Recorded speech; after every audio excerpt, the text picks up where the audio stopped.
Bharat army చర్యలు, ముగ్గురు ఉగ్రవాదుల ఇళ్ల కూల్చివేత.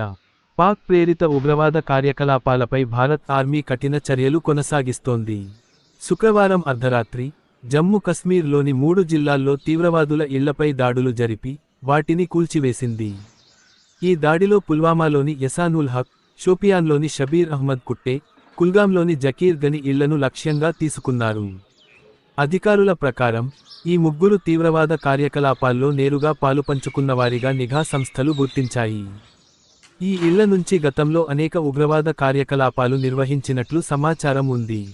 ఇంతకుముందు అదే రోజు ఉదయం, ఆసిఫ్ షేక్, అదిల్ మహమ్మద్ అనే మరో 2 ఉగ్రవాదులకు సంబంధించిన ఇళ్లను కూడా కూల్చిన విషయానికి తెలిసిందే.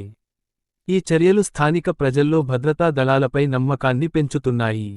మరోవైపు, భద్రతా బలగాలు ఎటువంటి అవాంఛనీయ సంఘటనలు జరగకుండా పటిష్టమైన భద్రతా ఏర్పాట్లు చేపట్టాయి.